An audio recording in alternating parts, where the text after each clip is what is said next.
Welcome to my channel. আশা করছি সকলে ভালো আছেন। আমরা সরস্বতী পুজোর ছুটিতে খুব অল্প দিনের জন্য গেছিলাম। অল্প দিন মানে দুদিন, ধরতে গেলে দুদিনের জন্য গেছিলাম আমরা পুরী। আমরা সেকেন্ড এসিতে তৎকালীন টিকিট কেটে গেছিলাম। দেখুন, জানু সারা রাত ঘুমায়নি। মানে একটা অড জায়গার প্রথম লাইফের প্রথম এক্সপিরিয়েন্স, এত দূর জার্নি করেছে ও ট্রেনে। আগে ওর বাড়িতে গেছিলো সেখানে ছট পুজোর সময়, তো সেখানে তো 4 হুইলারে করে গেছিলো, তাতে কোনো অতটা প্রবলেম হয়নি। কিন্তু ট্রেনে করে যেতে গিয়ে খুব প্রবলেম হয়েছিল। মানে ও খুব ব্যতিব্যস্ত হয়ে পড়েছিল যে বাড়ি চলো, আমাকে রিটার্ন করে নিয়ে বাড়ি চলো, এখানে মানে থাকবে না। ও খুব প্রবলেম হয়েছিল আসার সময় প্লাস যাওয়ার সময়। আমরা যেহেতু দুজন ছিলাম, স্টেশনে নেমে আমরা সিটি বাস করে মাত্র 20 টাকা ভাড়া লেগেছিলো, আমরা স্বর্গদ্বারে পৌঁছে গেছিলাম। দেন আমরা হোটেলে পৌঁছে গিয়ে আমরা হোটেল বুক করেছিলাম, দিয়ে বিশ্রাম নিয়ে বিকেলবেলা জগন্নাথ মন্দিরের এখানে চলে এসেছিলাম একটা টোটো ভাড়া করে।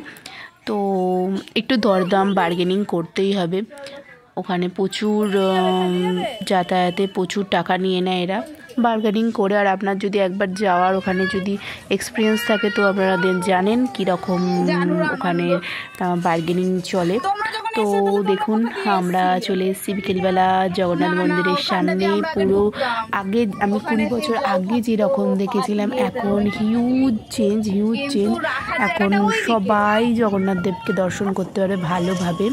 ভিড় হয় কিন্তু ভেতরে অল্প অল্প করে প্রবেশ করতে দেয়, যাতে সকলে দর্শন করতে পারে।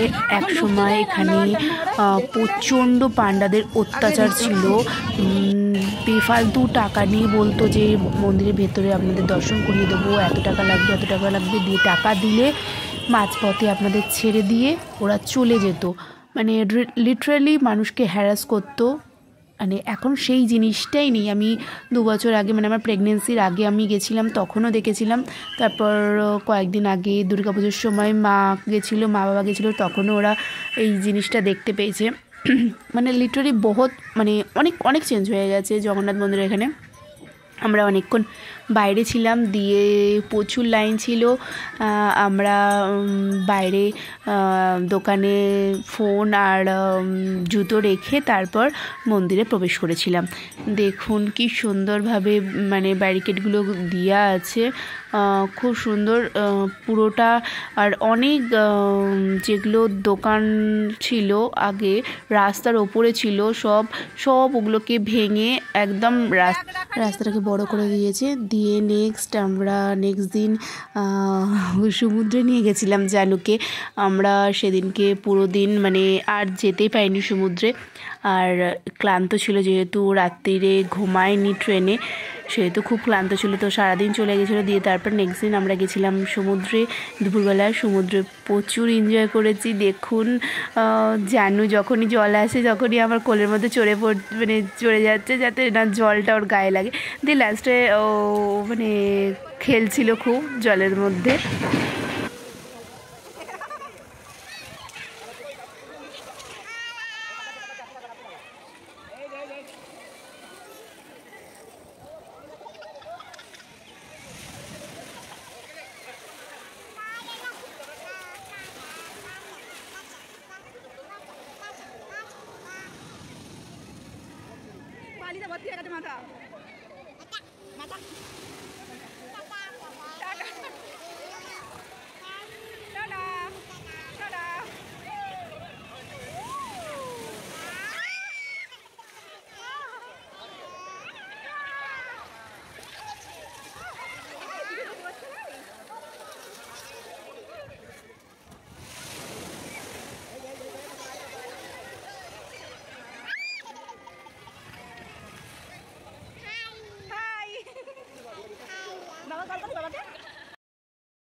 দেখুন, আমি মাকে বলেছিলাম ফটো তুলে দিতে, মা দূর থেকে একদম এমন ভিডিও করেছে দেখাই যাচ্ছে না আমাকে।